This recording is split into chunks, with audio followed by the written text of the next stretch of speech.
Welcome back to Mean Streets, where each week we investigate the best, worst, and forgotten movies of film noir. I'm Luke Deckard. And I'm Matthew Booth. And we are your cinematic sleuths. Today's case is 1951's Strangers on a Train, starring Farley Granger, Ruth Roman, and Robert Walker. Screenplay by Raymond Chandler, sort of, and Czenzi Ormonde, I believe I'm pronouncing that correctly, based on the book by Patricia Highsmith and directed by Alfred Hitchcock. The IMDb logline for Strangers on a Train is a psychopath tries to forcibly persuade a tennis star to agree to his theory that two strangers can get away with murder by submitting to his plan to kill the other's most hated person. This is a classic in the history of film noir, and me and Matt aren't in it alone. We have a guest with us today. We have writer, broadcaster, and journalist Barry Forshaw. Barry is no stranger to crime fiction. You've written books on film noir and many books on crime fiction and articles, and you write for the Financial Times and you do commentaries for films and all sorts of stuff. And this is a film you know very well. So you are, as we said off camera, you are the expert in the room on this one. So welcome, Barry. Welcome, Thank Barry. you, and glad to be on board. Thanks. In fact, Strangers on a Train. This was your choice, was it not, Barry? It was, and I thought of one. Well, there aren't many where I could say I have spoken to the author of the original novel and the director when they're as far back in time as Patricia Highsmith and Alfred Hitchcock. So I thought this was a good choice for me to go with.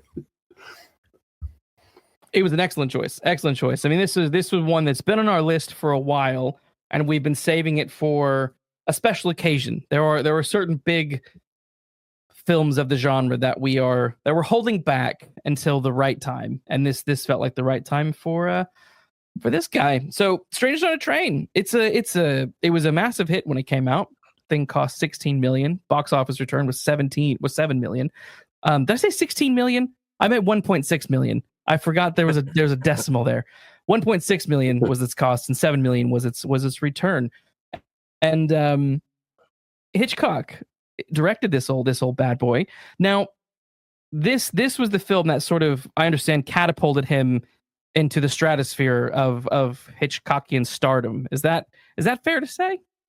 Yes, I think it is, because his first film in Hollywood was, of course, Rebecca, which is a crime story, but was not perceived in that sense. It kind of fitted into the genre, which used to be called woman's picture, which is a demeaning term, but it was more than that. But it clearly was a Hitchcock movie, even down to its fascinating villain.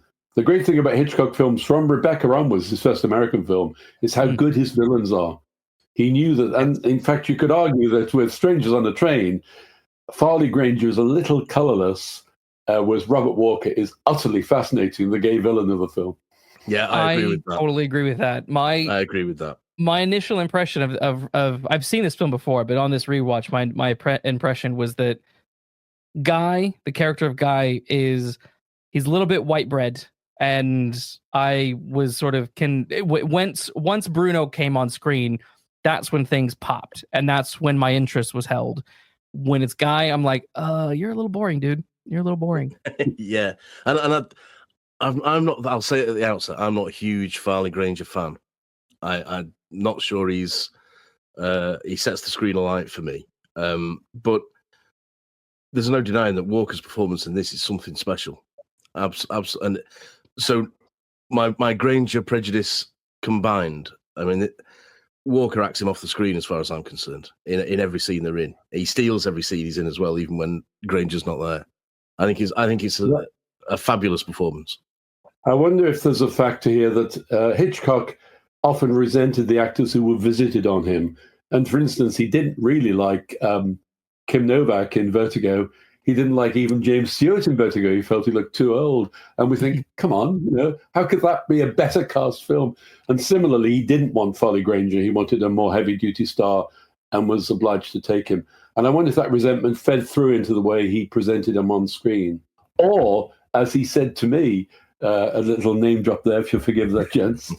When I was talking to him about Psycho, and he famously said it wasn't necessary for the film to have identification with the central characters because the story itself was so fascinating. And I said to him, rather bravely, shall I say, at the age of 20. When he showed it, the whole point about Psycho is that we utterly identify, first of all, with Janet Leigh. We are completely on her side. When she's relieved that she has decided to take the money back, we think, phew, and then she dies. And I said, so surely, and then we identify with Anthony Perkins' character when he's cleaning up after his nasty mother's indiscretions. So the film was all about identifying with the central characters.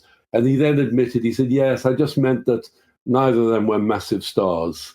And he saw himself, as in Strangers on a Train, as the reason the audience is watching the film. It's not the stars.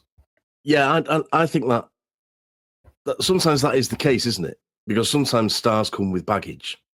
You know, and this is the old Christopher Reeve casting story, where the studio want Superman to be Robert Redford and they want him to be Paul Newman or Burt Reynolds. And Donna said, but then people are just going to say that's Robert Redford in blue tights. You know, when they cast Christopher Reeve, who was a total unknown at the time, they're going to say that's Superman. And of course, that's true. So sometimes stars do bring their baggage. And this is a story, this particular story, you don't want that, do you? You want to believe in the two lead characters as the people that they are. You know, one a psychopath and one a man in the wrong place at the wrong time. So but also you start power behind it, you can lose some of that everyman feel, I suppose. But you've also got the fact that after this long juncture when Strangers on the Train was made back in 1951, it's interesting to look back, and I challenge you both this minute to name another Robert Walker film. Without Googling, I cannot. I knew you were going to pull something like this, Barry, and I can't either. And you see, the thing, it's such an indelible performance, isn't it? You could say, going back to Rebecca, with Judith Anderson as Mrs. Danvers, she made many films, and actually any cineast could quickly name other films by her. But boy, do we remember that one part, the lesbian housekeeper who reveres the memory of her dead mistress and somebody she's clearly in love with. So that part is so indelible, and the same with Robert Walker. He's generally a lightweight, pleasant leading man in many a film. Here he is mesmerizing as this killer, who is not overtly gay, but Hitchcock does everything in his power to show you from that first shot of the shoes with the shoes and the way he dresses. There are all kinds of indicators, even for an audience of the 1950s, that he's gay. Well, his mum trimming his fingernails. You know, that's that's a pretty big. It is a clue, I suppose. To it's interesting that infer. Well, you said earlier about us not doing linear interviews. I could mention at this point that Christopher Fowler, the writer, is a friend of mine who died recently. He admired inordinately Hitchcock and this film, but he had a problem with gay villains, being a gay man himself. He'd say it's slightly too easy to make the fact that there's something wrong. And Hitchcock did it again and again. And more recently, directors like Dario Argento, the gay characters always fairly heavily caricatured. But then I did say to Chris, yes, but would you want not to have Mrs. Danvers? Would you want not to have Bruno in Strangers on the Train, who are these memorable villains who just happen to be gay? Well, that's the point, isn't it? Yeah, that's the point, isn't it? Bruno is a psychopath. That's his overriding character. The fact that he's gay is coincidental. Sort of. The point that's is not that a cause of his psycho. He's not psychotic because he's gay. Yeah, absolutely. He's psychotic and gay. They're not mutually exclusive. But isn't there also a pleasure, gents, for people like the three of us who are great fans of film noir, in reading films made in an age of censorship, where we can enjoy, for instance, the opening scene, Strangers on the Train, is a gay encounter. In a way, Bruno is trying to seduce the young man, the good-looking young man he's met. We can read that in, which maybe to a 1950s audience wouldn't necessarily have clocked that, would they? Yeah, it's interesting because this is a slight aside, but I can't remember what we were watching. We were watching something on like ITVX, and there is a commercial that starts with two women meeting on a train, very similar to this, and then there's this whole kind of fantasy in one of their minds about them going off and having a life together and a love affair and all that kind of stuff. And it's that, it is here. It is the exact same meeting, more or less, as Strangers on a Train. So absolutely. Yes. So interestingly, or not, I think it is, Hitchcock produced this film. And so he secured the rights for $7,500, which doesn't seem like that much money, even for back then. But, and you can probably speak to this, Barry, but he kept his name out of the negotiations to keep the price low, which is something he apparently did on a regular basis. Yes. How much do you think this would have cost if his name was known at the outset? What kind of cost do you think we're thinking? Well, it would have been. You're talking exactly there, Luke, about the same scenario with Psycho, which again I spoke to Robert Bloch about this. I think he told this story very often. He had no idea, Robert Bloch, that somebody called Alfred Hitchcock was trying to buy his novel Psycho.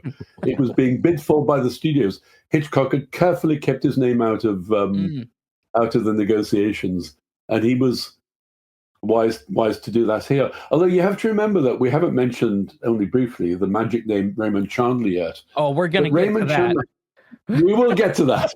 But just to say, in terms of money, Chandler was not as...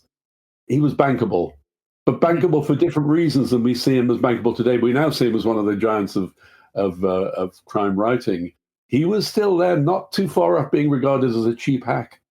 Yeah, he'd started to be taken seriously as a very good writer of film screenplays, but he didn't have the respectability that he has today. Yes, that is true. That is true. No, that is true. That is true. And I think it's one of those situations, isn't it, where human nature being what it is, if Hitchcock's name was attached to it, somebody somewhere will have said, "Oh, well, this is going to be a success, so we can ask for what we want here." And get paid an inordinate amount of money. Whereas if his name's not mentioned, then that sort of star attraction disappears, doesn't it? Because nobody knows who it is. So it removes the greed of saying we'll just ask for the stars because that's what we're going to get. We'll ask for any amount of zeros at the end of the first figure because they're bound to pay it because it's Hitchcock and they'll make it back. So whichever you look at it, you could look at it either as Hitchcock being a bit snide, or you can look at it as Hitchcock being savvy. One of the two, yes. But it certainly isn't the first time he did it. I think he was always aware of his own value, even to the fact that the last few films, you could say, are weakened by the fact that he decides that he doesn't need stars anymore, that he is the star. It's really actually starts with the birds, because although Tippi Hedren is his discovery, and he knows he's got a terrific, he can see that, she's got quality. Rod Taylor, who we think of as one of the most efficient and reliable of leading men in Hollywood, was still not Cary Grant, was still not a major star in that league. And he saw how well the birds worked on audiences without major stars. So by the end, when you've got something like Family Plot, which has no stars at all, just good, reliable character actors in the case of that film, he started to feel that he was the one that counted. But in the mix of Strangers on a Train, it's almost a refutation of the auteur theory that it is Hitchcock's film, but there's a lot of elements, aren't there, in the brew? Yes. Oh yeah. It's unmistakably a Hitchcock film, but yes. As ever, what it's what he does with the material that he's already got that turns it into a Hitchcock film. But that material is a great foundation to start from. Yes, and to build upon. So interestingly, he wanted to Shel Hammett to have involvement with the writing of this film, but he couldn't get him. And I don't know if that's because Hammett was Hammett having trouble being labeled as stamped as a communist at this time. Is that part of the reason why he couldn't get him? That was a factor, and it's interesting that when you look back at the great writers who we now see of that era, from Faulkner to Dashiell Hammett, none of them are happy. That if you ask writers today, let's ask Matthew this at some point. If you're offered a stonking amount of money for your book to be filmed, you would probably now be less of a prima donna. Faulkner felt that he was wasted in Hollywood. Scott Fitzgerald's name is on 2 movies. The movies had Scott Fitzgerald at their disposal, and he makes 2 kind of forgettable films. So it was not a hype. It was felt that people like Faulkner were selling out. They among themselves in their cups, and they were usually in their cups, weren't they? Let's face it. They were saying, we sold out. We should be writing the great American novel or the great American crime novel. And Highsmith, as we will get to, had an ambiguous attitude to this movie. She did. So it's interesting. He wanted Hammett but couldn't get him, and then so therefore approached Chandler, who is riding off the back of Double Indemnity and that complicated collaboration with Billy Wilder. It clearly doesn't sound like Chandler and Hitchcock were a match made in heaven by any stretch of the imagination. These are two personalities that really shouldn't have clashed. Right. Well, do you both know the story and it's the classic story, Chandler sees Hitchcock being driven to the studio and getting out of a taxi. Yeah. And Chandler says, "Look at that fat bastard trying to get out of that taxi." That doesn't suggest that they are the sweetest of collaborators. No. And there's also the story about Hitchcock getting hold of Chandler's latest draft of the script, putting two fingers over his nose as if it was emitting a foul stench, and dropping it. And again, we do have to remind ourselves that he was not saying, "I've got Raymond Chandler." He was saying, "Oh well, he wrote Double Indemnity, and that obviously worked." And Hitchcock admired Billy Wilder and thought, well, he worked well with him, so he was making the best of the deal. Yes, but also bringing in people like Ben Hecht. So he didn't trust Chandler's screenplay entirely. He had to have it finessed. And even in simplest terms, as Luke's just said, Chandler was the second choice, very much so. Yeah, because he wanted Hammett. So to my mind, that means that subconsciously or otherwise, Hitchcock thought, well, Hammett's the better writer, regardless of any snobbery about it. Whereas was Hammett. Chandler does say at one point, and it was said to me by Mr. Lombino, Evan Hunter, Ed McBain, whichever name you want to choose. He said the same thing that Chandler had said. Hitchcock was basically interested in getting from one set piece to another. Mm-hmm. But he knew that to make these set pieces work, he was a canny enough director to know he needed real characters. So he needed somebody good to write the screenplay, the interstices, if you like, between these fantastic set pieces. And God knows, Strangers on the Train has set piece after set piece, ending with the finale, which is taken from Edmund Crispin's The Moving Toy Shop. Yeah. Not taken from Highsmith's novel at all. And you can't get two books that are so vastly different in tone than The Moving Toy Shop and Strangers on a Train. No. Absolutely. I mean, it sounded like Chandler had a bad experience with Hitchcock just from the very beginning, because it sounds like on that initial meeting, those initial meetings he was having with Hitchcock, he wasn't getting anywhere. It sounded like he said Hitchcock they were just jabber sessions, and Chandler wanted to get down to business, and Hitchcock was just babbling on away.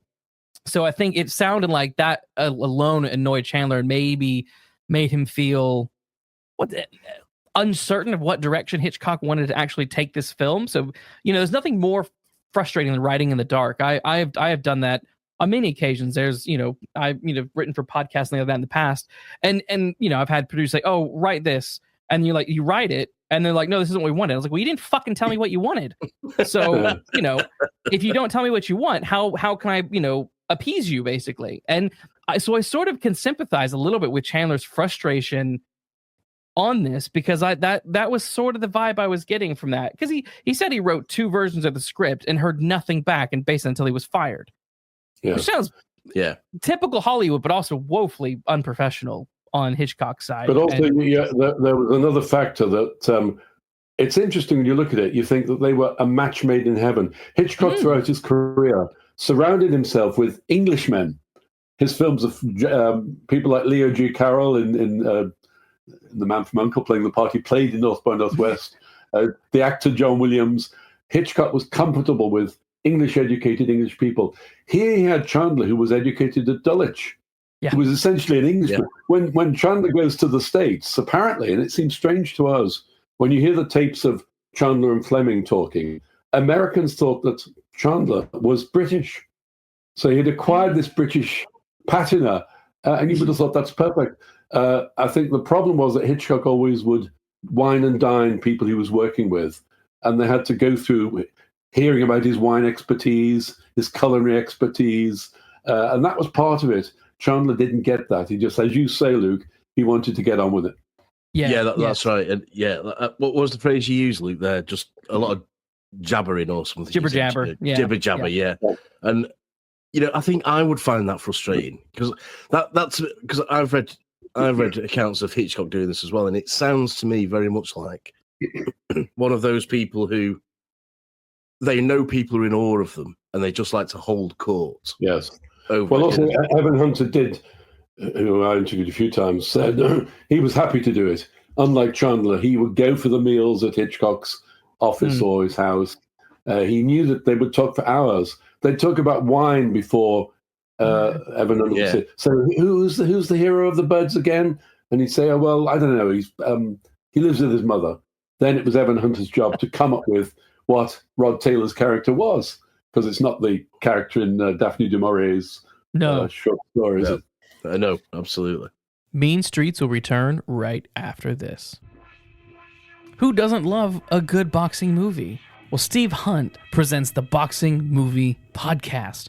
On each episode, Steve and his guests discuss a movie that has boxing as a theme. Do not be put off if you're not a fan of boxing, though. Of course, he covers the likes of Rocky and the sequels, but the depth of boxing-themed movies across cinema history is much greater than you might imagine.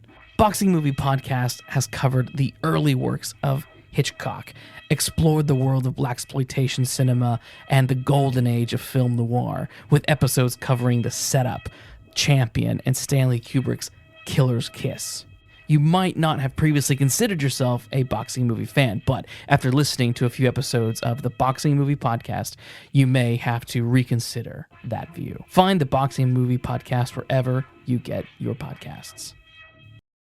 If you love Mean Streets, join us on Patreon and get exclusive perks, insider access, and a chance to shape the show. Depending on the tier of your choice, get early episode access, your name in the credits, and have your questions read on air. You can help us choose films for us to review, unlock exclusive commentaries and reviews, and join our members-only YouTube Live Q&As. So slip on your trench coats, pull your fedoras down, and join us on Patreon today. Now, back to the show. Which, as an aside, my Birds hot take is I find the Birds almost unwatchable. I love the short story, but Hitchcock's adaptation is painful to sit through. It has its moments. It has its moments, but it's. Well, I'm prepared to continue talking to you, Luke, despite that. Heretic. Look, I got bold opinions.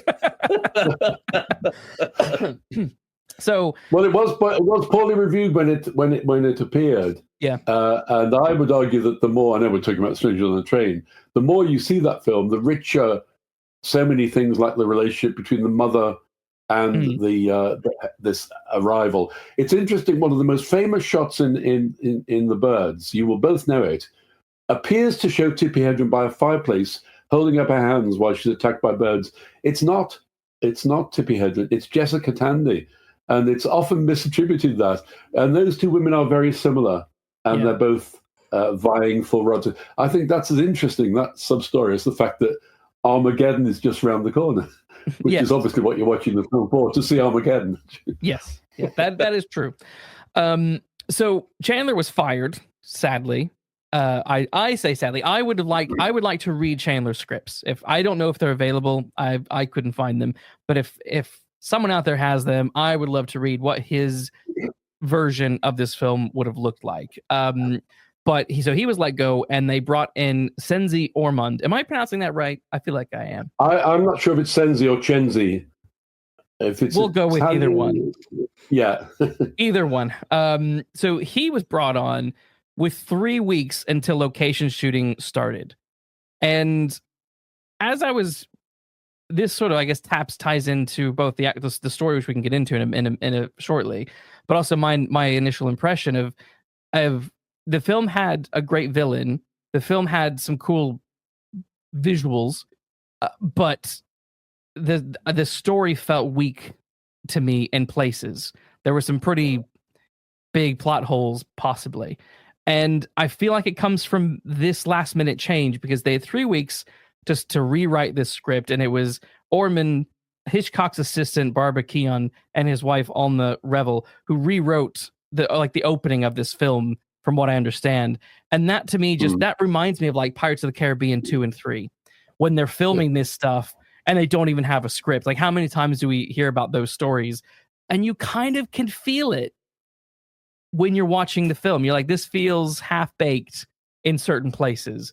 Well, you have to say, and I suppose at some point you want me to tell my Highsmith story about Strangers on the Train, and this might be a good point. So she would, I think, agree with you, Luke, with what you've just said. So I met her it was actually a launch party for another author.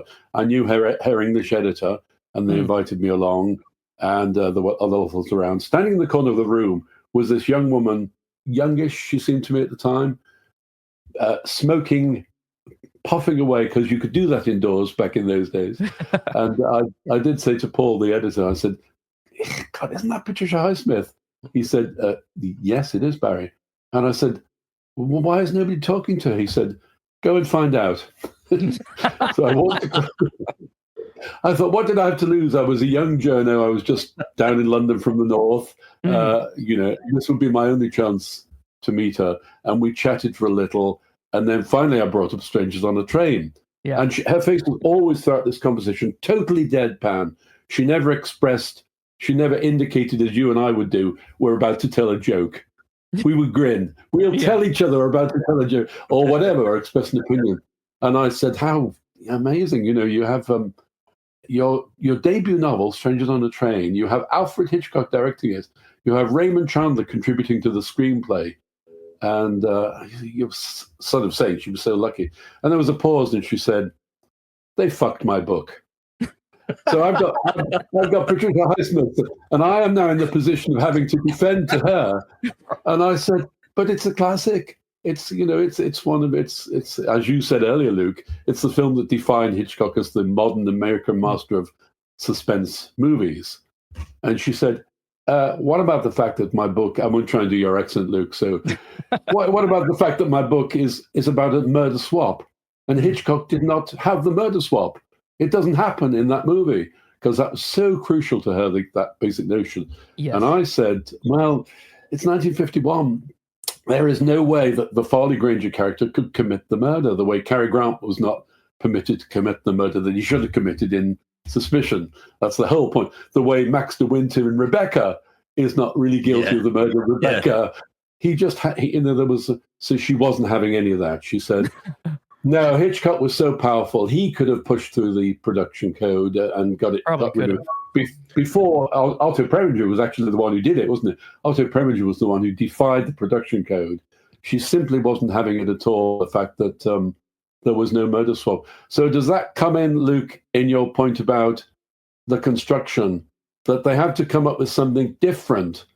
The fact that the tennis player, as he is in the film, can't commit the murder. There has to be something else. Yes. Well, Matt is dying to say something. Let Matt say something, then I'll come back. I just think that there are two things that strike me about that. I mean, it's a great story, Barry. It's a great story. I love it. And for what I know of Patricia Highsmith, it's fully in character. So, but I think there are two things here which might oddly be two sides of the same coin, perhaps. But I think that the film Psycho is not the book. The film The 39 Steps is not the book. The film Rebecca is not really the book. Hitchcock takes these books as springboards to do his own thing with them. I mean, that's what he does. You know, the book upon which Frenzy is based is not Frenzy. You know, he does it all the time. And so I think that once you sign on, whether you know it is him or not, once you sign on the line to say that Hitchcock is going to make a film of your book, you sort of have to accept that you're not going to get a slavish adaptation. Yeah. But perhaps more pertinently to Luke's point is, I agree, they can't have the murder swap. Partly because you can't have Farley Granger doing it, but also because of Hitchcock's obsession with the wrong man being accused of a crime. And that was a fear he had throughout his life, that he would be accused of something he hadn't done. And it's a theme that comes up in the films endless times. Yeah. So it's his. I think it's partly the time it's made, the actor that's chosen, all the rest of it, but it's partly the director's obsession with one particular fear he has that he has to keep exercising in as many films as he can. So I think it was inevitable that the murder swap wasn't going to happen. True, but I think Highsmith probably wouldn't have signed that line if she'd known Hitchcock was involved. I don't think she would either. It sounds like she was disappointed once she found out he was the one who got. Yeah, because I think she probably knew what was coming. You know, so and by then it's all too late. And I would like to know if Chandler's version of the script keeps it, the murder swap. I wouldn't be surprised, because that was something that Chandler said. He was frustrated with Hitchcock's version of the story, and felt that it was missing the brilliance of the novel. So I would strongly put money on that Chandler probably kept that. Yeah, aspect. I ask it as a question, but I know full well what my answer to it is, and that is I am as certain as I can be that Chandler's version of the script kept it. Probably. Yes. And to kind of pick up what you were saying, Barry, like, so part of my problem of that sort of underbakedness is the character of Guy is so boring. Like, there was him being a tennis player and a budding politician added nothing to the story.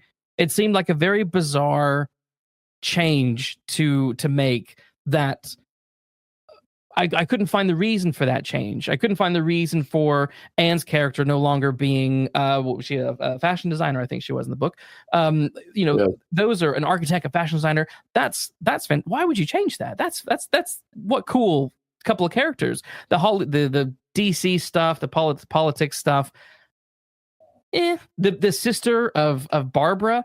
What a dud. Like, because the interesting thing for me with Guy is, Bruno commits the murder, and then Guy, and this is in the book, Bruno commits the murder. Guy doesn't say something quickly enough, and then basically becomes implicit in everything because he's waited so long, and then eventually gives in because Bruno is tormenting him. So then he kills his dad, Bruno's dad, that's the whole game. Guy wants his current wife killed because she won't divorce him. Bruno wants his dad dead. For those listening who haven't seen the film or read the book, and I like the fact that Bruno has to, not Bruno, but the Guy has to wrestle with that darkness, and it complicates the story. It complicates the character, and it makes Bruno even more scary because once the murders are committed, he's just going on as normal. Whereas in the film, Bruno is seeing Barbara, who is an invented sister for Anne, and he is seeing Miriam's face at times, which is Guy's now deceased wife, who he murdered. And he has this weird sort of guilt complex. And it's like, would he feel guilty? Would Bruno really? He's a nut. I don't think he would feel guilty. So they gave all the interesting stuff just to Bruno and left Guy this sort of damp squib. And I'm like, all right. Well, are you saying then that maybe Highsmith was right? So it's interesting. One thing we haven't talked about off screen is how dull Ruth Roman is in the film. Again, there are a dozen actors. Ida Lupino, let's take another actress of that era, would have made much more of them. Ruth Roman is just there as the romantic interest. Yes. But are we also not taking into the account something which is not on the screen, which you have to know about retrospectively, that Farley Granger is in fact gay? You've got a gay actor playing this non-gay part. You've got Robert Walker, who's straight, playing the gay Bruno. And the film also reflects accurately, which Highsmith wouldn't admit, that kind of gay ethos, which she as a gay writer would have been. Hitchcock knew all about that, about getting that gay dynamic going between characters. So you could argue, and we're all admirers of the film, that it's not fully achieved, that there are these things that just don't really work in it, as you just said, Luke. Yeah, it could have been pushed farther, and I think because like what was mentioned earlier, Hitchcock going from his whole thing is going from set piece to set piece, and one of those things that Chandler was frustrated with was the lack of character. And I have to agree with that, except for Bruno. I think Bruno is a good well presented character, while everyone else around him is less so. Well, you were saying about going back to the set pieces. One of the great set pieces in the film is the tennis match, with Bruno trying to retrieve the dropped lighter down. Now, I'll ask you both this question. You're cutting between the tennis match and Bruno trying to get that lighter. Which are you more interested in? Oh, the lighter. The lighter. The lighter. The lighter. And when the fingers have the lighter and it's withdrawing it, I saw the film at the NFT, and there was a kind of almost an audible response. God, get that lighter. He wants the lighter in order to compromise the hero. We shouldn't be on his side. I have so much to say about this. I have so much to say about this, Barrett. Take it away. Because one of the things that Luke and I said before we went on air was, I said, I can pretty much sum up my feelings upon. I've not watched this film for a long time. What struck me the most when I watched it for this was too much tennis. Far too much tennis. I love the bit where they're doing the old comedy, head to one side, the head's moving. The one head that Walker is absolutely solid still. That's superb. I love the bit retrieving the lighter, because you're absolutely right, Barry. Of course, you are on his side. You want him to find. You want him to get that lighter, and that's repeated 20 years later in Frenzy, where you are desperate for Barry Foster to recover his typing. Yes, the sack of potatoes that he's hidden the body. It's a replay. It's a replay of that scene. It's a replay. Now, I prefer it in Frenzy because it's not intercut with fucking tennis. Well, I'm not a tennis fan, but the best tennis match on film is the one in Strangers on a Train. Hitchcock knows enough to do it. But I just wish that. I mean, I thought you could lose about, I don't know, what feels like 20 minutes for that tennis match just going on and on and on. You know, and to the extent you see Farley Granger having his water or whatever it is in the intervals. I'm not a sportsman, as you know, but so tennis is one of like the most boring. But I want to, all the time it's happening, I want to be going, no, give me Robert Walker. I want to find him. I want to see him get that lighter. That's what I'm really interested in. And so it becomes I know it's all for the suspense, but it becomes a distraction for me. What about to Luke's point about the story given to Guy? I would argue that you mentioned the sister. Now, the sister, of course, is played by Pat Hitchcock, his daughter, yes. And we love her. In any little scene she does in her father's work, it's always good. She's always given good little things. He knows her limitations, so she will only be in little comic scenes, and she is really good. You've got Leo J. Carroll as the father. You've got the You've got the wonderful scene where you've got the demonstration of strangling done on a silly society woman. Yes. Yeah. And one of the great character actresses of that era. Yeah. And so all of that ties into what you said, Luke, about that's less interesting than the central plot, but it kind of is the central plot where all those peripheral characters are brought in. Yeah, and I like it's complicated because I like some of those moments. I like the imitating the strangulation, and except for Guy or for Bruno passing out, that's where I'm like, I don't think he would feel that level of guilt. I think if he, but I like the scene. Oh well, that's interesting. Are you saying it was guilt? I took it as just, that's interesting how you read that. I read that as the fact that he is a fucked up individual. He's got all kinds of psychological problems. I didn't see him fainting out of guilt, just that he is this strange, mixed up, disturbed man. Yeah, it read to me as guilt. That when I was watching, I was like, why does he feel guilty? Yeah. That was my... Yeah. That was how it played. That's because Luke, you're a well brought up man with sense of guilt yourself. If you killed anyone, you would feel guilty. I would. Are you saying that you're not a well brought up man with sense of guilt? But like, but this is what it's like. So I mean, the character of Barbara complicated things for me because while she has where she pops way more than Anne Martin for sure than Ruth Roman's character. I felt there was just this sort of contrivance of Anne's character realizes that Barbara looks like Guy's deceased wife because of the glasses. And I'm like, you're making huge leaps, I feel. But also, like, surely you know what his wife looks like. And even Guy was like, well, I told you what she looked like. Like, So it's things like that that felt like on that writing side just could have been tighter. And jumping back just briefly to the tennis match and to Guy being a tennis player, I don't know what either of those things added. It was almost like an artificial thing to delay Guy from heading off Bruno from planting. He's going to plant the lighter to implicate Guy in the murder of his wife. Are there more interesting ways of doing it than a sort of a tennis match? Maybe there probably are. There probably are. But the point is, isn't it, that am I being too harsh? he needs to. He's got this match that he can't get out of. That's where the suspense comes. Yeah, from. yeah. So but Bruno isn't restrained. So Bruno can go and plant that lighter at any old time. Yeah. But Guy can't get out of that match. So that's the suspense of the tennis match. If you have suspense in tennis, that's the suspense. Luke is thinking of the writer's mind there, and it's interesting. So Hitchcock would often Luke is always thinking with the writer's mind. Put that writer's mind aside, Luke. So difficult. When Hitchcock is talking to Ingrid Bergman, she's complaining about something. He famously says to her, "It's only a movie, Ingrid." And Evan Hunter would say to me, and I think Evan Hunter had spoken. Donald Spoto was a friend, biographer of Hitchcock.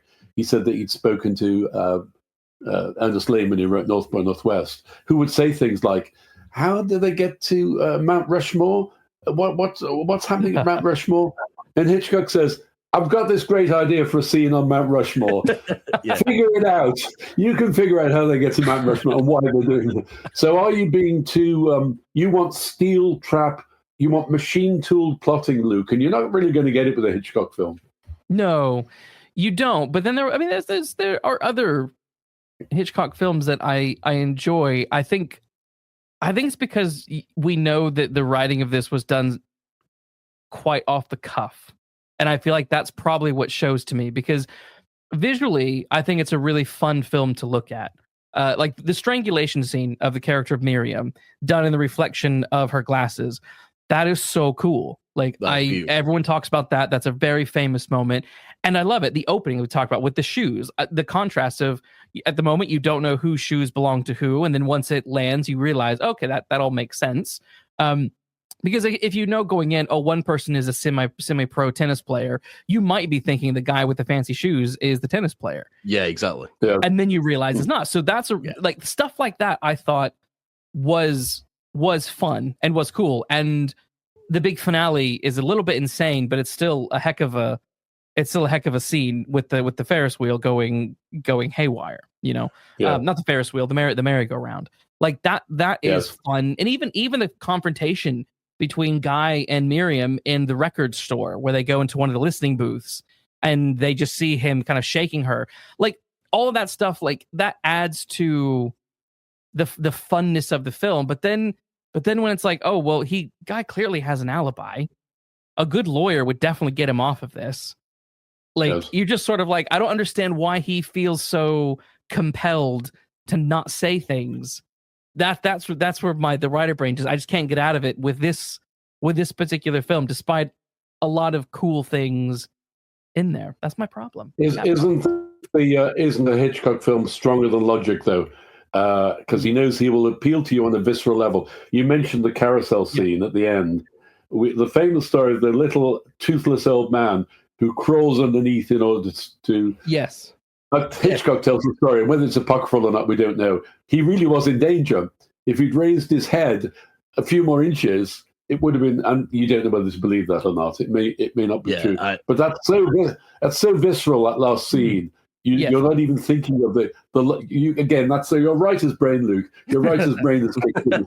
You want consistency and logic. But it's interesting. I think that we've talked about Hitchcock and set pieces, and all the bits that we're saying we admire.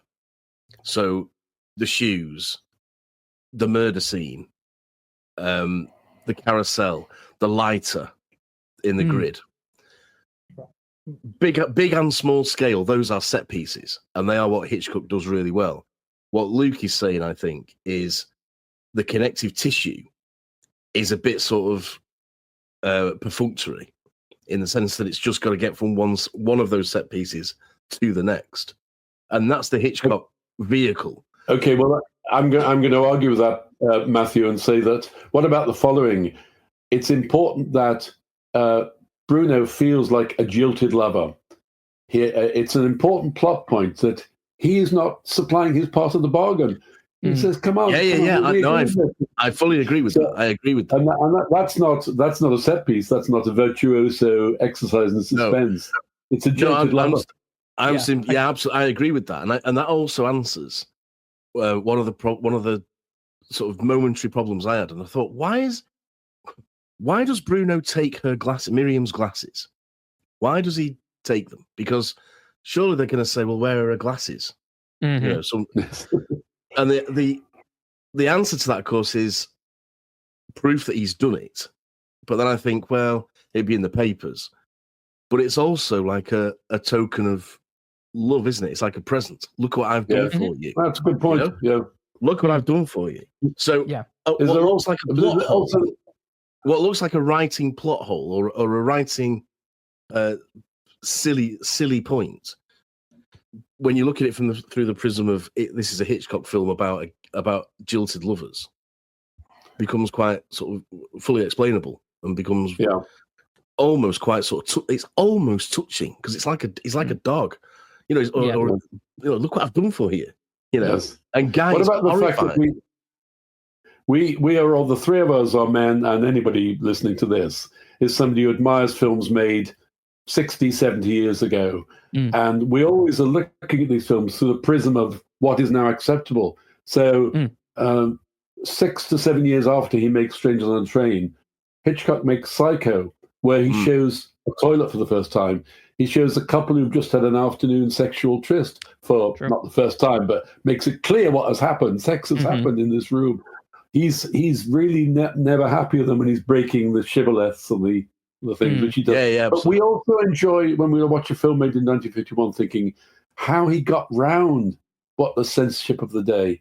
The Big Sleep has the famous horse racing discussion where they talk about horse racing, and you have the line, "Depends who's in the saddle." That went right past the censors. Yeah. And we enjoy that because we think, oh, yeah, look how nobody knew what Howard Hawks was doing, and the censors didn't see it. Talking about horses. They all talk about horse racing. In the same way with Strangers on a Train, part of the pleasure is what Hitchcock is getting away with in 1951. Yes. Yeah, and Hitchcock is very much of the Murnau school or the silent era. Yeah. Where he famously said you ought to be able to watch a movie with the sound turned down and still know what's going on. And I think that takes precedence in the way he makes a film, in the way he approaches a project. First of all, it's the visuals. Then what comes after has to come.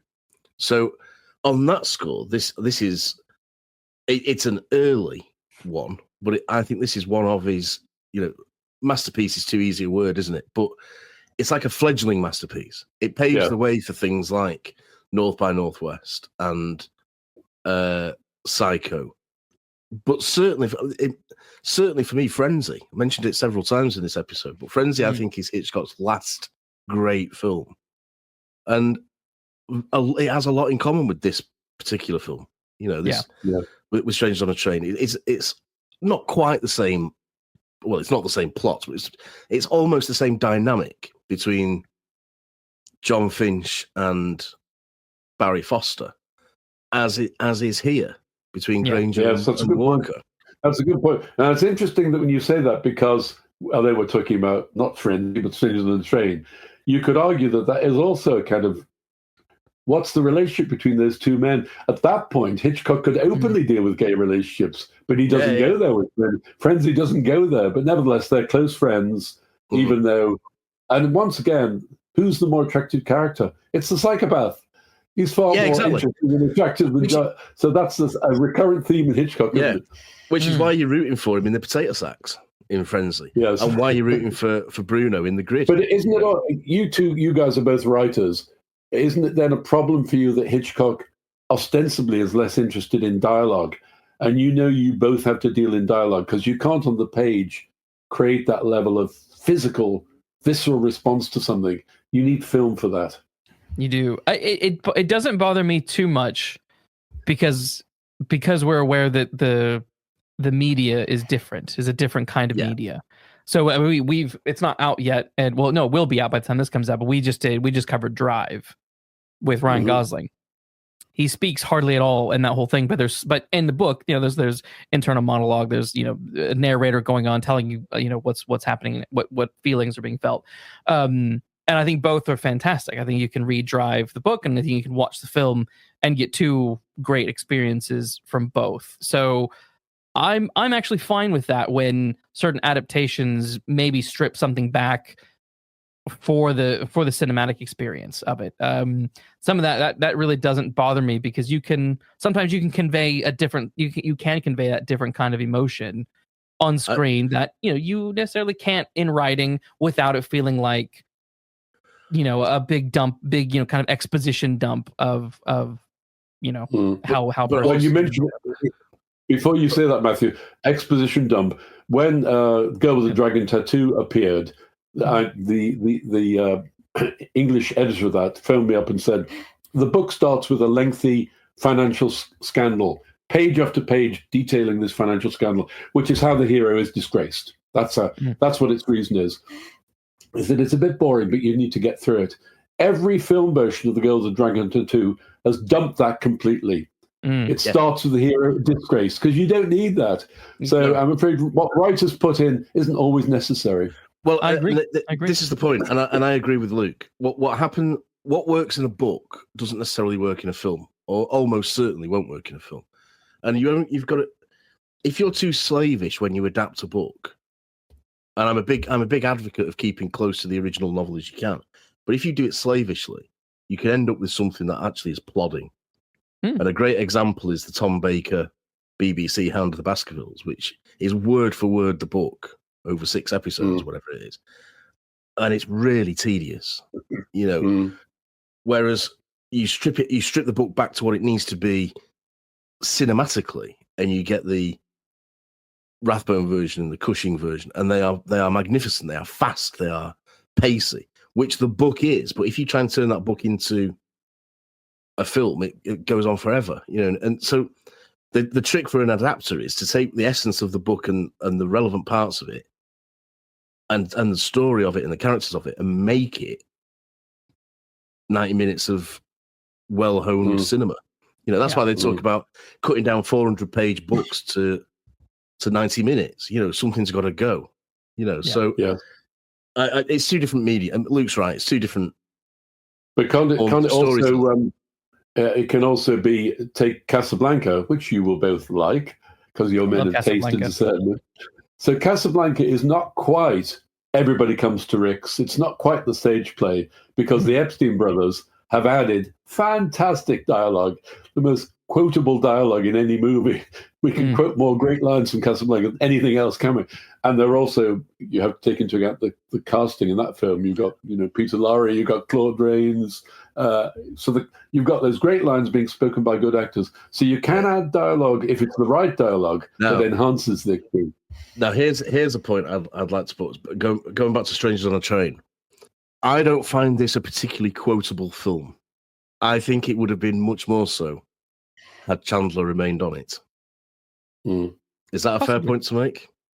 Because I think he would have, as he does with the dialogue in Double Indemnity, the whole thing about how fast was I going, officer? There's a speed limit in this state, Mr. Neff, and all that. None of that's in the book, as I recall. That's all Chandler. I think he would have done something similar with this. Yeah, no, I agree with that. Also, there's something I wanted to bring back when we're talking specifically about Hitchcock and his set pieces and getting from one to another. I also think that influence is also quite clear on the Bond franchise. And you take that even to today, you see that in the Mission Impossible franchise. Those films are written around set pieces. So Mission Impossible, for example, the big Tom Cruise movies, they come up with the stunts, they come up with the set pieces, and then they find a story that can get you to them, basically. That's how I think those films have been done more or less since I think probably the second film. And I think it's the same for Indiana Jones. Yes. Yeah. And so therefore I don't actually have a problem when a film is approached that way. It's just that I want the stuff in between to make sense and be engaging. And I guess I'm just gutted that the guy stuff wasn't engaging. But Bruno, on the other hand, as you know, as you were saying, kind of like looking at him as the jilted lover, definitely his stuff is very engaging. That final scene where even in that moment where he's got the lighter in his hand and he's dying, he's still not going to give Guy what he wants because he feels he's spurred by his would-be lover, isn't he? But isn't that because the three of us are not psychopaths, so far as I know? None of them. As far as I know as well. So we know what Guy will do because that's us. Yeah. We are the rather dull good guys. Yeah. We don't know what a psychopath is going to do, and that's what's fascinating, is it not? Yes. What will the psychopath do next? It is. But it's certainly got to be the case that Bruno's got to be the more attractive personality. That's absolutely true. Because otherwise, he wouldn't survive 2 minutes in the film, would he? You know, you wouldn't want to be in his company. But I do feel that Guy is a bit of a wet blanket. You know, he's got to be the everyman. But when he suddenly comes alive after that tennis match, I sort of think, well, where's this sort of, where have these guts been? You know, previously. I do think, and I don't know if that's because I'm not a big Farley Granger fan, but Luke is saying it's a script issue.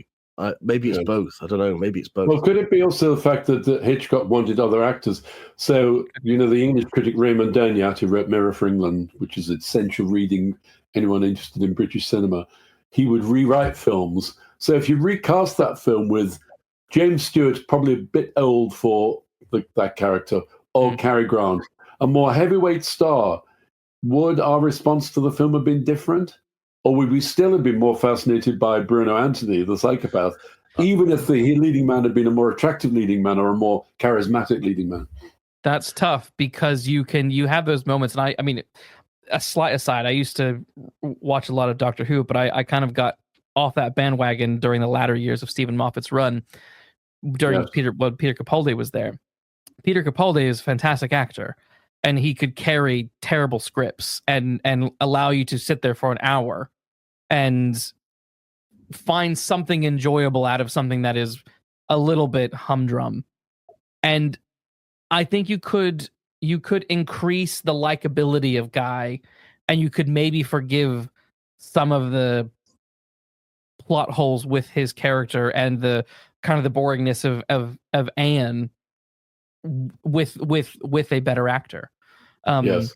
You know, because like we've said it, you know, and the character Ruth Roman was very boring, but the actress playing Miriam, I mean, she was full of life, in my opinion. I liked her character. I liked how antagonistic she was. No, I'm not getting a divorce now because you're going to LA, you're going to DC, and I want to be the politician's wife, and I'll effing disgrace you. Like that was the stuff that was cool, and I guess you had the wife who could be driving Guy crazy, and then you also got Bruno, and you have an uncharismatic actor responding to these things, and I think that's maybe where it's lacking for me. Yeah, you mentioned an interesting point about the wife, the wife to be murdered. As I know, Matthew is a big Agatha Christie fan. She was always very good at presenting a character where you know that this character deserves to be murdered. Yeah. As law-abiding citizens, we are put on the side of the killer because this person is so loathsome, and we like Guy enough to want him to get success, even though he's a bit bland. Yes, but we definitely don't like Miriam. We want to watch Miriam, but we also think, she needs to die. Well, Miriam's a tramp, isn't she? Let's be honest. She's going through the tunnel of love with two guys in the same boat. Come on, Miriam. Now, is that a bad thing? I quite like Miriam. I quite like Miriam, but I can see why Guy wants rid of her. And my reaction to that is, I do want Guy to be with Anne. Because two boring people should be together. Miriam's wasted on Guy. Which you wouldn't have thought of. We're talking about the whole of Strange on the Tree. I did interview Jerry Goldsmith when he was over here, and he'd been at the same showing of the National Film Theatre of Strangers on a Train, and he said, it's great, it's great. You know what his complaint with the film was? You'll never guess. Dmitri Tiomkin. He said, Dmitri Tiomkin, one of the great film composers, but it's just wall-to-wall music. And that's the thing that's wrong with, he called it 40s movie because it's kind of a late 40s movie. He says, nowadays, when I scored Patton, he said, that film has 20 minutes of music. It's about 3 hours long, but it only needed 20 minutes of music. He said if he was scoring Strangers on the Train, he wouldn't lay on the score. I don't find that a problem. Do you? I didn't find the score a problem, but I found it unmemorable. Right. Yeah, that was. I don't have a problem with it because Goldsmith's right, isn't he? These films of this era are filled with music. There's music in every scene. Yeah. But when you compare it to something like Herman's Psycho theme, or even the North by Northwest theme, it is pretty bland. It's pretty. It's almost sort of stock music that can be, like the old Universal horror films had the same music. Yeah, all of them, and there's the same music as in the Basil Rathbone Holmes films. Yes, it has that sort of feel to me that it could apply. I suppose it's unfair, Matthew, to compare Bernard Herrmann because he kind of blows everyone else away, doesn't he? Well, yes, yeah, I appreciate that. The difference is that when you mentioned two films, Psycho and North by Northwest, which are both Herrmann, but have utterly different scores. One is just strings played pizzicato. North by Northwest is a full orchestra playing a kind of Spanish fandango. Whereas Tiomkin is pretty well. I'm not dissing Tiomkin because he's enhanced 100 films, but it is pretty much the same sound. It's the big late Romantic 19th century symphony orchestra sound. It is. That's how he always sounds, isn't it? Yeah. And there's no sort of variation to the score either. When creepy things are happening, when dark things are happening, it's this, like you say, this boisterous, romantic orchestra. Well, going back to Herrmann, I remember seeing Psycho in the cinema, not when it was first shown, but I remember the audience, rather like with John Williams' Jaws, when people wandering around the Bates house, Herrmann just has these low strings. And it works. The audience is already on the edge of its seat saying, oh, what's going to happen when she opens that door or whatever. So he knew how to do it. But that's kind of a different era. By then, you couldn't have used kind of dissonant music like Herrmann used there in the 50s. When we mentioned Double Indemnity, I know it's a favorite film of yours, and I interviewed, forgive me name dropping here, but that's what you got me here for, Andrei Previn. He said he'd spoken to the composers like Miklos Rozsa, and when Miklos Rozsa scored Double Indemnity, the studio said to him, what's this music you've got? He said, well, it's called dissonance. And I said, oh, no, we don't want dissonance. We don't want to, if that's what dissonance is like, we don't want that in Double Indemnity. Now, of course, we see that film, and one of the reasons it seems modern is because it has a modern dissonant score. It doesn't have a rich orchestral score, which would be wrong for that film, wouldn't it? Yes. Yeah, I think it would. And this is definitely a film of its time, Strangers on a Train. And the score is one of the things that makes it a film of its time. Have you both watched the various rip-offs, the endless rip-offs of Strangers on a Train, the various films that have been done, and the stage play? I didn't go to it in the West End, did you? No, I didn't see the stage play. If I've seen a rip-off, I haven't paid attention to it. Put it that way. Yes. Well, the famous one is "Throw Mama from the Train," isn't it? Yes, it is. But that's a homage rather than a rip-off, is it? What's the difference between a homage and a rip-off? That's a question for another show, Barry. We haven't got time for that. They know what they're doing. So they know you've seen Strangers on the Train when they make that movie, and then they will say, okay, Mama does need to die. She's a pain in the arse. She needs to die. Yeah. But it is interesting. So that as someone who writes for, as you mentioned earlier, Luke, covering crime for the FT, I keep encountering the same plot over and over again in books that arrive. And I quite often encounter the Strangers on a Train plot, which I think Highsmith was the first to do. I think, I could see that. I can't think of, off the top of my head, I can't think of something that is as similar as that. No. And one of the things I like about the basic setup of this film and the book is that we all know what it's like to be on a train. and have someone come and sit next to you and start talking to you, and and I cannot abide it. Absolutely. And it's that the possibility that the person who you think you're having a harmless conversation with is a lunatic. That's a very common, and I always like things like this, a very common occurrence, just with a fiction writer's twist to it. That sort of, but what if? Yes. And the fact that any of us could find ourselves in Guy's position initially, and then possibly with that twist, is Matthew, what I find captivating about this. I have to tell you that in my youth, as a teenager, I went to see a concert with a friend in Manchester. We found ourselves marooned in Manchester. We had to get to Manchester from Liverpool. So we're standing on the motorway. It was pouring with rain, and the car pulled up, and we both got in the car. The guy initially seemed to be quite okay, but at one point he said, I don't often pick up hitchhikers because they could be dangerous. But in case I pick up somebody dangerous, he reached across and opened the glove compartment, and in it was a large knife. And at that point, we both thought, wouldn't we rather be out in that rain? Oh my God! So well, there you go. Proves the point. I mean, we survived, and he then closed the glove compartment. But nevertheless, we were in a car. A guy picked us up who had a large knife in the glove compartment. So it proves your point, Matthew. Proves my point. Exactly. Be careful of meeting strangers on transport. Yeah, just don't speak to anybody. but it's keep your head down. Just keep your head down. Yeah, but it's that sort of it's not necessarily the story I find compelling here. It's that initial hook that you could be in this position. You could be in Guy's position. That I find so compelling. So couldn't it also be seen as something that's seen as a metaphor for even relationships, heterosexual or gay, that you're often in a relationship with somebody, you think you're really in love with them and they're really in love with you, and then you start to realize, oh no, maybe they don't. Maybe it's slightly obsessive.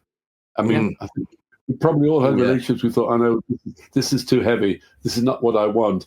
And because we're talking about a displaced romantic attachment, is what Strangers on a Train is about, isn't it? Yeah, and Highsmith is great with that. I mean, we haven't mentioned the talented Mr. Ripley. I mean, that is all over the place in a talented Mr. Ripley he's obsessed, and it's all about that relationship, that obsession, ruining him and ruining other people's lives, and the escalation. Well, also, like, you have to say that with Ripley, if you look back to René Clément's Plein Soleil, which is the first film, it doesn't really go for the gay vibe. The recent Andrew Scott version of Ripley, it's all over the place. Isn't it? It's perfectly clear that he's gay. So in a way, is that better that it's more out in the open now, or was it better when it was repressed? I thought the Andrew Scott version was boring and borderline on Looney Tunes for me. But still absolutely beautiful to look at. Yes, still exquisitely shot. Definitely, but I actually prefer the Matt Damon version in Jude Law. Yes, that's the best one, isn't it? Because I think it's there. It's quite clear that Ripley is a gay man in that film, and they play with it, and it goes places, and I think handles the character in a better way than the Scott version does, which I think one day we'll cover. One day we might cover that. The Netflix version. I can't wait to talk about him getting Ripley getting smacked over the head by a cement brick and somehow surviving. But never mind. Well, that's for another time. Well, that's when I lost it. That's when I thought I can't watch any more of this. Well, you have to say that it's interesting that I know you both disliked it much more than me, and I know we're talking about Strangers on the Train, but I'd say that his performance was still fairly mesmeric. It looked amazing. It looked like a 1960s Italian art film. Every shot was like, so to me, there was enough going on, but you're both not alone. A lot of people really disliked it intensely. It was a real Marmite adaptation, wasn't it? It was. The last thing I'll say is I didn't mind Scott per se. He's too old for the character. I'm gonna be ageist for a second. He's too old for the character, but also the supporting characters were a bit age appropriate for what the story is about. It's early 20 something kid ruining his life by playing in Europe and not taking his career seriously, and that's why his dad blah blah blah. So that those were some other elements that I think kind of frustrated me that I think the Damon film handled better. That nailed it. The Damon film, as you say. Now, we probably can't not mention Raymond Chandler's letter to Hitchcock after he saw Strangers on a Train. So, he was fired from the film and wondered what was going on. He eventually saw the piece and was furious with it. And I sort of feel myself in Chandler's camp with this film. I understand and I sort of sympathize with his frustrations. I think his letter is probably heightened by the fact that he was working on the film as well, and his frustration kind of is heightened because of that, because he's very in a very Chandler way, in an almost British way. He's to the point and quite cruel about things, but also in a nice. Almost in a nice way, you know what I mean? It's yes. It's polite. He's always polite on the surface, isn't he? Yeah. Totally scathing, but he does it with grace and dignity. Yes, but I think he raises points in it. I'm just going to read a couple of clips and we can talk about them. But he mentions that he's like, "Look, I understand if you would have ditched my script for a better script, but you didn't." And so, but I like the fact that he can understand that. He's like, I understand if you had an issue with my script, but also, why didn't you tell me what the issues were? And I think is that typical of Hitchcock? Does he have a lot of problems with his writers? That's Hitchcock. Hitchcock never confronted people. The famous story of Roy Thinners in Family Plot. He starts talking to Hitchcock about the motivation of his character. And worse than that, he starts saying how he thinks how a scene should be shot. You don't tell Alfred Hitchcock how a scene is going to be shot. And then finally, I think the final thing is he talks to Hitchcock about his weight. That's the great no. Hitchcock, you could never talk about his weight. Next day, he hears from his agent, "I'm afraid William Devane is playing your part now." There's no official firing. He's just gone. And so Hitchcock would not have confronted, and he would have hated a confrontation with Chandler. So he was never going to go there. And maybe Chandler was already British enough to be similar. Maybe. Because this line is my favorite. This chunk. Chandler says, "What I can't understand is you're permitting a script which, after all, had some life and vitality to be reduced to such a flabby mass of cliches, a group of faceless characters, and the kind of dialogue every screenwriter is taught not to write. The kind that says everything twice and leaves nothing to be implied by the actor or the camera." I can just imagine Hitchcock's head just exploding with fury. He'll have hated on that one. He'll have hated that. But you can also say the three of us would not bow in anyone in our admiration for Chandler, but he wasn't the world's most machine-tooled plotter, was he? Oh God, he wanted dialogue, he wanted setting, whatever came in. I mean, his famous line about if you're stuck, have a man walk through the door with a gun in his hand. Yeah. That doesn't show the best machine-tool plotting, doesn't it? What am I going to do next? So he wasn't really the person to lecture Hitchcock about structure, was he? No, I think when I read this, because he says faceless characters and bad dialogue, and I mean he does say flabby, massive cliches, but I think if the characters were richer and the dialogue was better, I think that's what he's getting at. If that stuff was better, maybe I don't know if Chandler would have been as frustrated, because he's saying if you had a better script, I would have been cool with it. But you didn't have a better script. Yeah, but Luke, that wasn't the case. Name me a writer who was fired who said, "Yeah, they were right to fire me. Yeah, I wasn't doing a very good job. This is true. They were right to hire X." Name me that writer. This is true. This is very, very true. But he does go on to say that because obviously he didn't want his name on the film. Chandler and Hitchcock wanted the name off, but WB wouldn't permit it because he was too bankable because of Double Indemnity. But he does in his letter say that no one is going to believe that I wrote anything in this film. And I have to agree. I'm watching this and I'm like, I couldn't tell you what was a Chandlerism that maybe made its way through, if any. This is the point I was making earlier. There's nothing Raymond Chandlerish about this. Whereas, for all its faults, the Blue Dahlia is wall to wall Chandler, one-liners. Yeah, and so is Double Indemnity.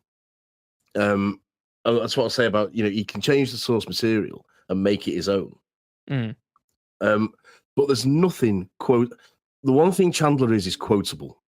Yeah. The one thing you can rely on him to be is quotable.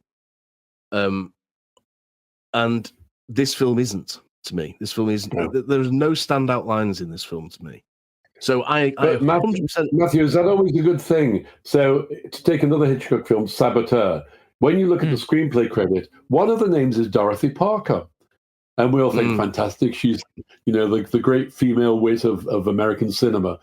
When you watch Saboteur, I don't know when you both last saw it, you know exactly where Dorothy Parker comes in. Because suddenly everything gets witty. It's the scene where they're in a compartment with we have to say freaks, or should we say differently able people.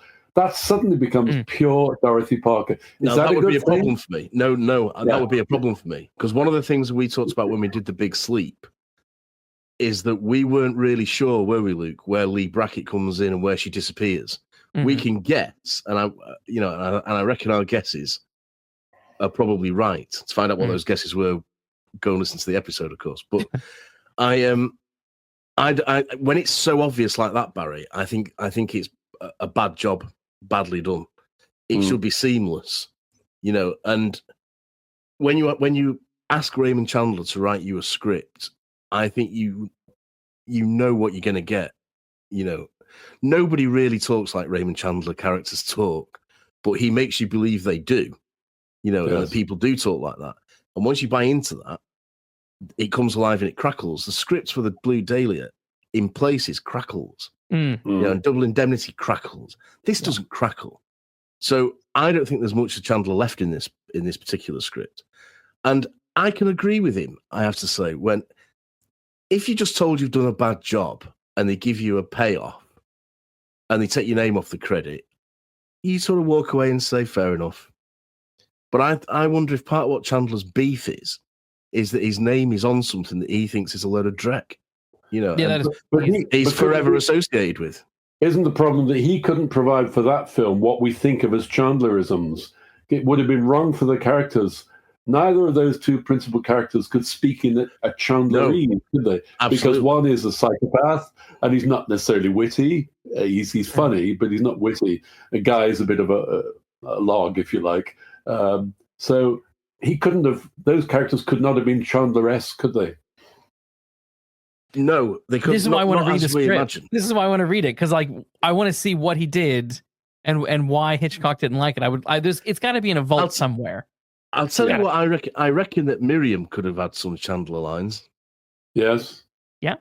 Yes, true. And I reckon Guy could have had in response. But we also don't know. Did Chandler want Guy to be the architect, and did he want Anne to be the fashion designer? Yes, he doesn't like the casting, does he? And he may be right in terms of Farley Granger. Yeah. So if we, that's the thing. I want to see what he did, because I could see Chandler playing with an architect character. I could see him playing with a fashion designer. That's I can see that. That's big and bold. I could, a tennis guy who's want to be a politician, which makes just no sense to me. But what do you both think about? I mentioned Christopher Fowler, my friend, earlier. We'd have long discussions about film, and he was very cine literate. Several of his books are about films. Yes, he had this kind of ambiguous attitude to films like that with gay murderers, and he'd say, it's an easy Hollywood shorthand. We go back to Rebecca, Mrs. Danvers. We go back to Strangers on the Train, and umpteen film. All the films of Dario Argento. If a gay character appears, he's a psychopath. He'd say it's kind of easy to put that in, and I'd say, where do you stand on that? It's complicated, because we recently did From Rush with Love, and Kleb. The way we read Kleb is that she is a lesbian, and it falls into cliche. It falls into I can see where it falls into cliche of, oh, of course the homosexual character is also the bad guy. I can also see where, from an actor's perspective, because I think we all know actors, they also love villain roles, and the sexuality of the villain isn't the thing that determines why they're bad. It's just a facet of their character, and they use that. Some of them, like Kleb or whatever, use that in the way Bond uses his sexuality to get what he wants. So yeah. It's something that I don't dislike, and I don't normally take issue with it as long as the character feels fleshed out. If it's a thinly drawn character that is a evil gay villain, whatever, then that's when I take issue. But if the character is fleshed out and they just happen to be homosexual, then I'm like, okay, that to me is like, that's the bar. Like, you have to meet. But isn't the problem that Mrs. Danvers, who runs her hands over the clothes that were against Rebecca's skin, it's straightforward eroticism. The reason she's like she is because her sexuality is twisted. It's a metaphor. It's suggesting that because she's not heterosexual, there's something wrong with her. So gay people could object to Mrs. Danvers being, it's Daphne du Maurier's fault, isn't it? Yes. Let's go back to Daphne du Maurier. Yeah. She's made her a gay villain. So as if ordinary heterosexual sex, if that's twisted in some way, you end up with a gay murderer. Yes. That would be a problem. Acceptable? Yeah. That would be a problem. But then again, you then have to, this is depending on how the character is twisted. Is this someone who is, I'm talking generally, if the character comes from some sort of abused background or something like that sort of explains their psychosis and why they are the way they are, is that acceptable? Possibly. But if the story is saying that, the heterosexual way is the right and only way, and therefore, because they are not that, then they're crazy and evil, then that's again, that to me, it's all about the character development. I think you can have both, but it just depends on how well it's written. And if it's badly constructed, like that example, which I would say is probably a poor construction, I can see where people would take issue with it, because it does feel like a very easy thing to do. Is it a factor in, if you look at Psycho today, you see Anthony Perkins' character, we know the actor was bisexual. There's the famous shot of early on Anthony Perkins walking up a staircase and his hips are swaying, and you think, did Hitchcock put that in to tip the wink to there's something wrong with this guy, that he's swaying his hips in a very female way, or did Anthony Perkins walk up those stairs swaying his hips and Hitchcock left it in? So what you can't help but try to examine when you read those films that you know and love. What's going on there? What's really going on? Yeah. I suspect Anthony Perkins just walks up the stairs. I think you can be right. Just in his normal way, It's a thorny issue, isn't it? On balance, I think I agree with Luke. I think if it's all done very catch penny, then it becomes really, or it's offensive and it's pointless and it's dull and it's so you're doing it. Then I think it becomes homophobic. That's really. Yes. Yeah. I suppose you could also argue, going back to if somebody is mad, if a character is mad and psychotic because they are gay, then it's nonsense, isn't it? Yes, it's nonsense. That's exactly. Well, but looking at Bruno in Stranded on a Train, who's the most interesting character in that film? Well, who's him. The one you are fascinated by? It's the gay murderer. It's him. But I think that would be true. I think you would still be fascinated by him, even if he weren't gay. Because as I say, he's not psychotic because he's gay. He's psychotic. No. Yes, good point. It's like his dad made him this way. With also his mom. His mom is also a bit nuts. Yes. Yeah. As an aside, I love the mum's picture that she's painted, and he says, "Oh, that's father to a T." Yes. I love that. It's this grotesque sort of gargoyle thing. But I think he's the victim of his upbringing, Bruno. That's what's twisted him. Yes. If he'd had a proper upbringing, I don't think he'd even consider murdering somebody else's wife. No. But do we need to take into account Highsmith's own strange attitude to. She was a gay woman who she'd had heterosexual relationships, but she had this strange fixation on straight women. She would stalk straight women, and sometimes successfully. Sometimes the straight women would have relationships with her. That was her thing. So she had a very different view to what we would call healthy sexual relationships and unhealthy sexual relationships. Yeah. She seemed to want the challenge of a straight woman who was possibly just needing the right approach. I think it's very difficult not to look at Bruno in those initial scenes and not see something of that, because Bruno knows the guy is straight because he knows that he's married and he wants to marry someone else. But it is a seduction, isn't it? He's seducing him. Yeah. So I mean, for what you've just said there, Barry, that's Highsmith all over. Yes. So yeah, I think it's very difficult to divorce that. Yeah. That writer's psyche from that character. We all put something of ourselves in characters, don't we? You can't not.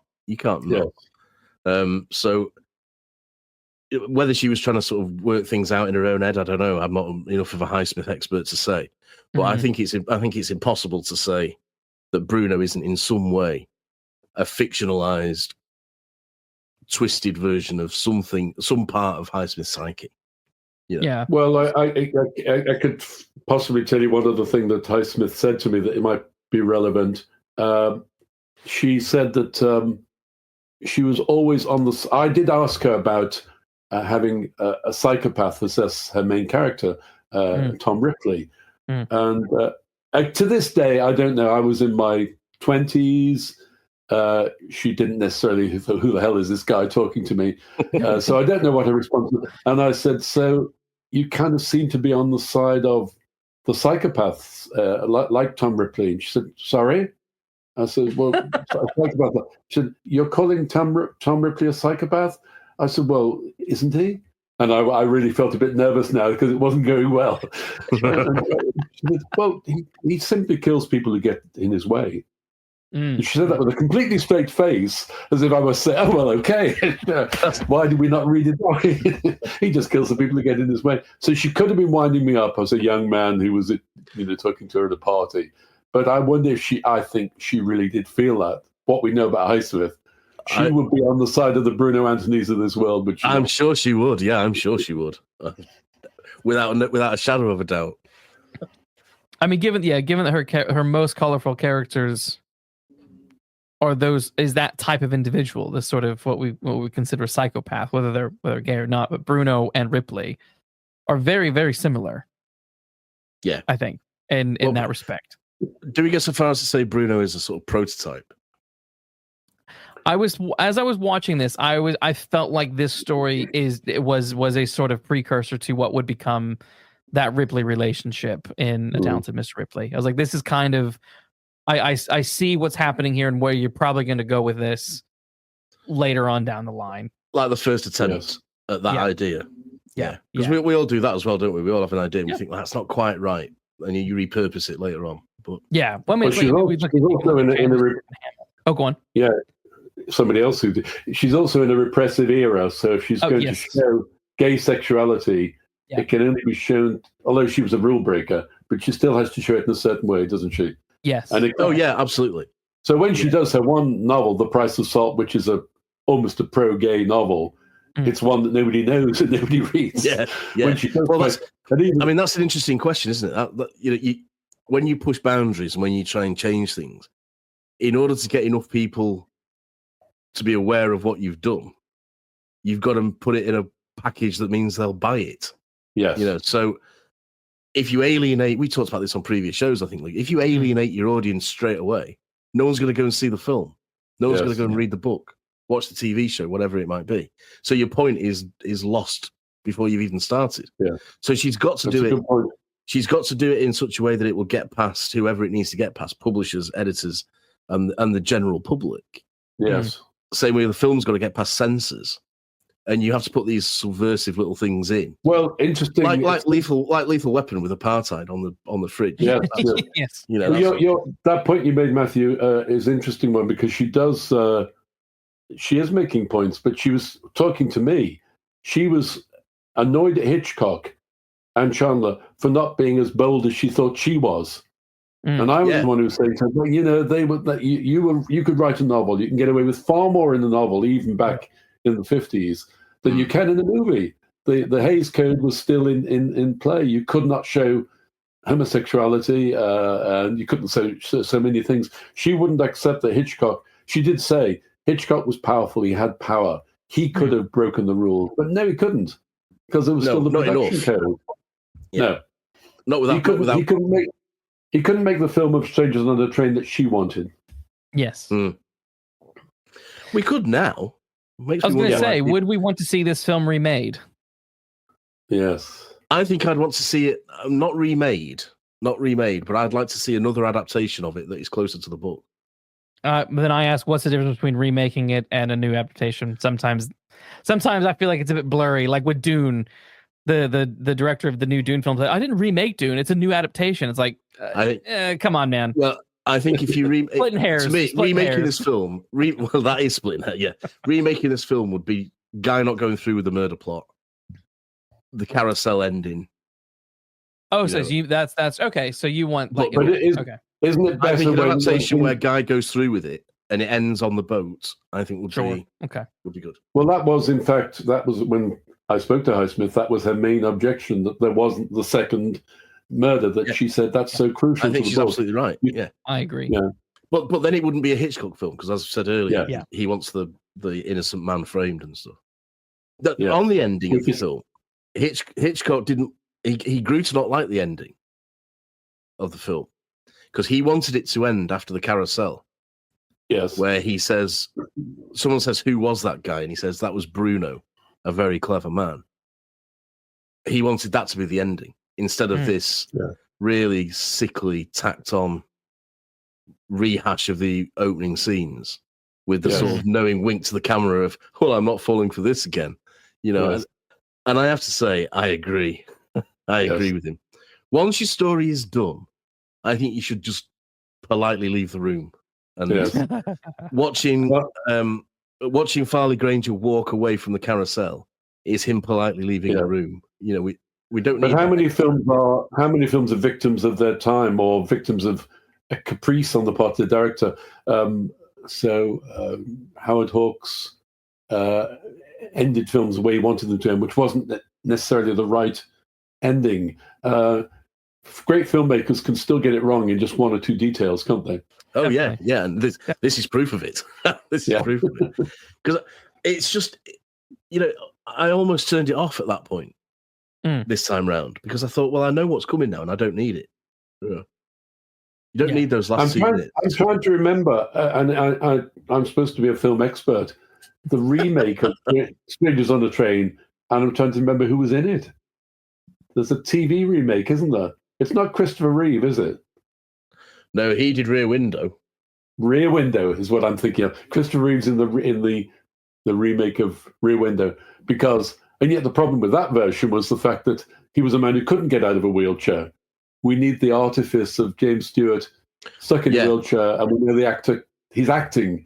Watching that version, I found myself thinking, well, no, Christopher Reeve can't get out of that wheelchair, and it didn't work as well.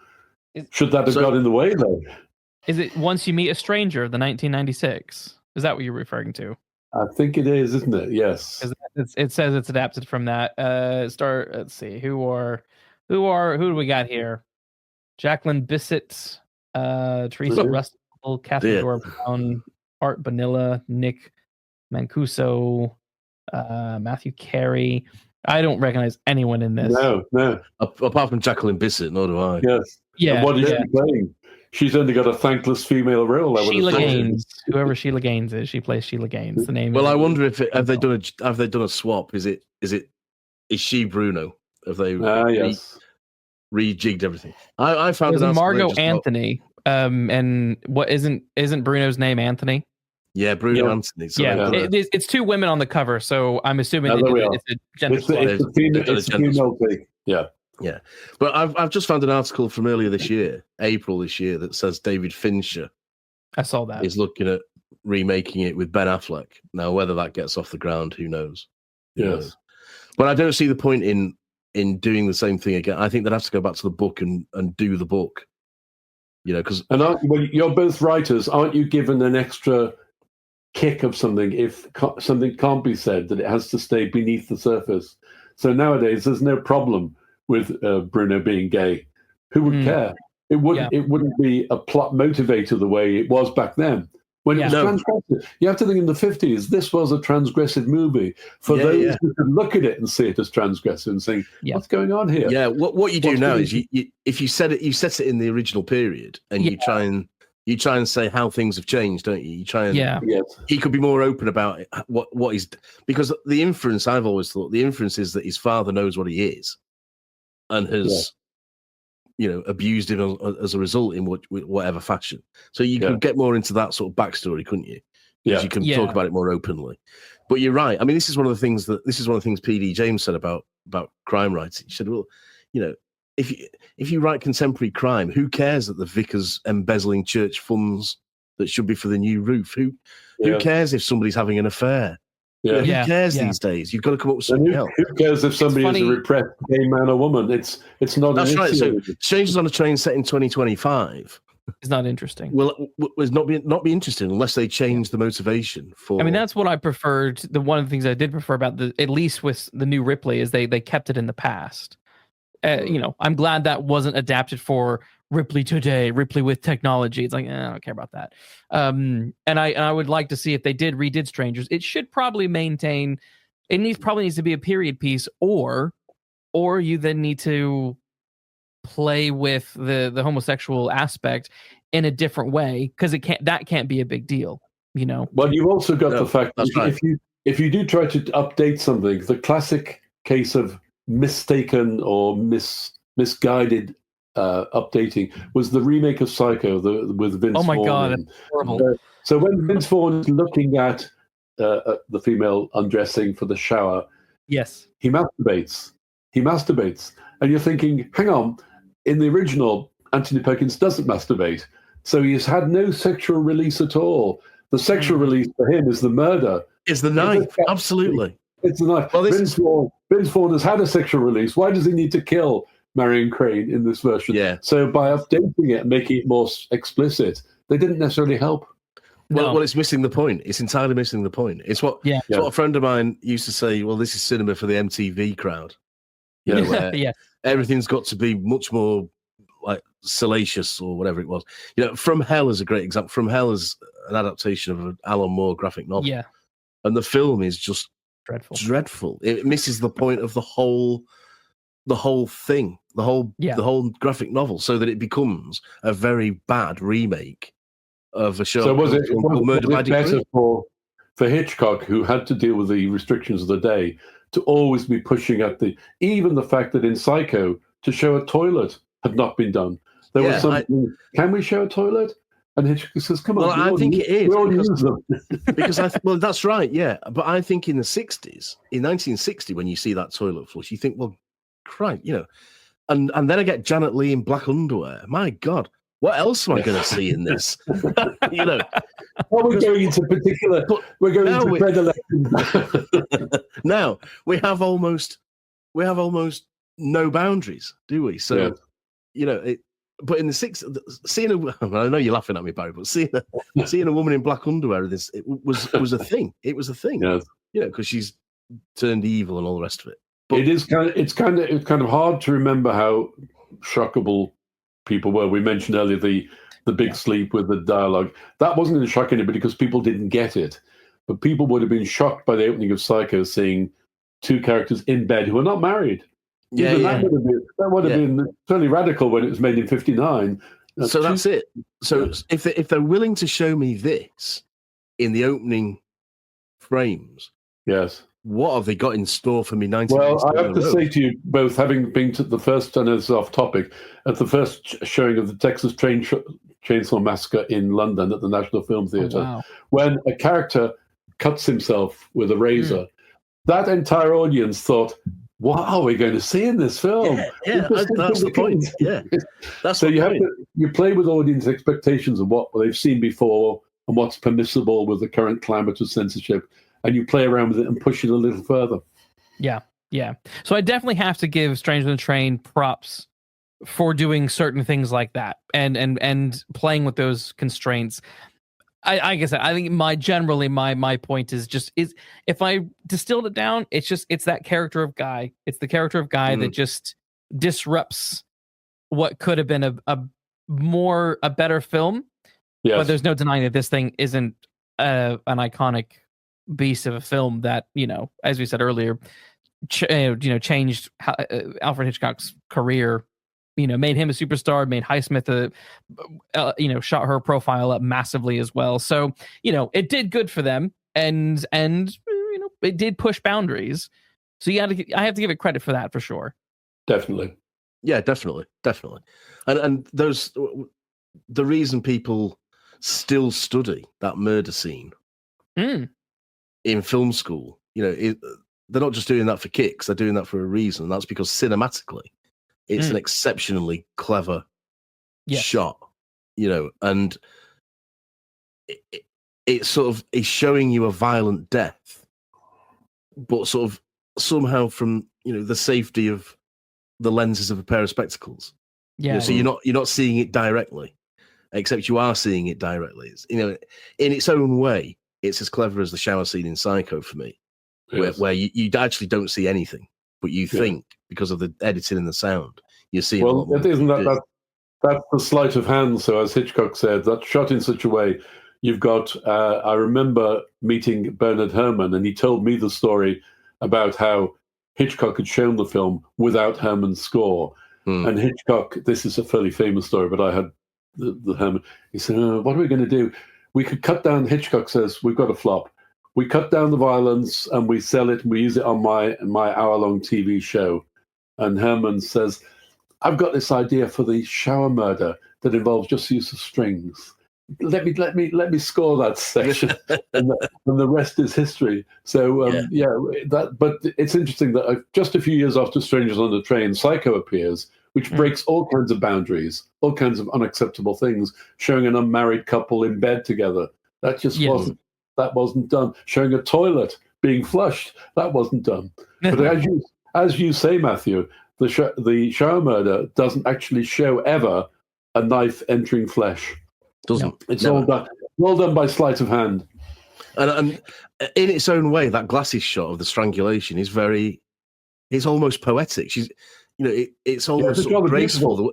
The way that the way she falls to the floor is graceful. He does something else in one of his flops. He does in Topaz. He has a scene where the murder of one character, where she's been strangled, is slowly lowered to the ground, and her dress spreads out behind her like a pool of blood. The dress just opens up, and it's beautiful and poetic, and it's also a murder scene. A murder scene, yeah.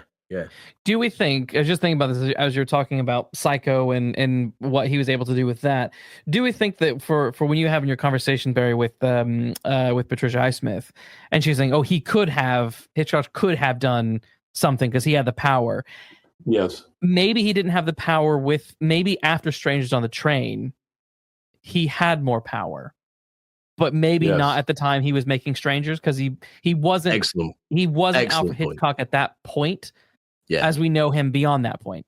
Excellent. It's a very good point. And there's other things that kick in, such as when he makes Psycho, he's prepared to take a hit because he wants to make the film he wants to make. So it's made basically with a TV crew. He makes it with just the TV people, so he gets away with more than he thinks, and it changes his career. He becomes the modern day Hitchcock, the breaker of barriers, and so he's got the power then to do what he wants to do. But he's always an immensely nervous man. He's not comfortable with his own skin, as we know. He's desperately uncomfortable being as the weight he is. But the one thing he can do is change cinema, which he did do. Absolutely, definitely. Obviously, I've been very harsh on Hitchcock in this particular episode. I do enjoy many of his films.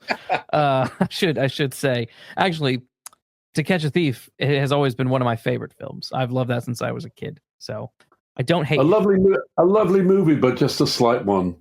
Much as I love it, it's just like I don't know, a sweet that you have at the end of a meal, a dessert. Yes. Compared to, say, North by Northwest or Vertigo or Psycho. Well, this is the point you were making. He's able to make To Catch a Thief because he's had Strangers on a Train, and then he's what year's To Catch a Thief? I can't remember. But yeah, good question. But he's had Rear Window and all the rest of them that have paved the way for him to be able to essentially do what he wants. Yeah. So he's able to make Psycho and not care if it makes any money because he's financing it himself. Yes, and he can make something that's a lot more romantic because I think To Catch a Thief is a romance film. Yeah, definitely. Yeah. To keep himself fresh, to surprise audiences. Nothing wrong with that. No, but I could see if you don't have Cary Grant in the lead role, if you put Farley Granger in there, I could see To Catch a Thief. not winning. And that's But when he makes To Catch a Thief, he's making a film with these two beautiful people. And the kind of stars he really liked working with Cary Grant and Grace Kelly. And he knows that he is this grotesque man. He's always physically grotesque. And so he's unhappy with his own appearance. So he's working out something else in those films. You don't look at Farley Granger is perfectly good looking, but he's not charismatic in the way that Cary Grant is he? No. And not as good an actor as Cary Grant is. Absolutely not. He's worlds away. What I was thinking when I was watching this was that Robert Walker really reminded me of a weird blend of, first it was Bill Murray. I could really see Bill Murray in an updated version of this, maybe 20, 30 years ago. Bill Murray could have been that role. But I also had, my wife mentioned that she was seeing shades of Kevin Spacey as well. There's definitely shades of Kevin Spacey. And once you see that, you kind of can't, I couldn't watch the rest of it without seeing shades of both Bill Murray and Kevin Spacey coming out in Robert Walker. But he is the best thing in the film for me, Robert Walker. He's the best thing in the film for me. That's sort of cherub and face. You find yourself trolling through his career, trying to find something else where he's that good, and you won't. Well, he was dead. He's a good lightweight actor, but there's nothing else that challenges him like that. No, and a couple of months after this, he's dead, isn't he? Yes, the age of 32 or whatever it was. So because he only has one more film after this. My son John. What a way to go out!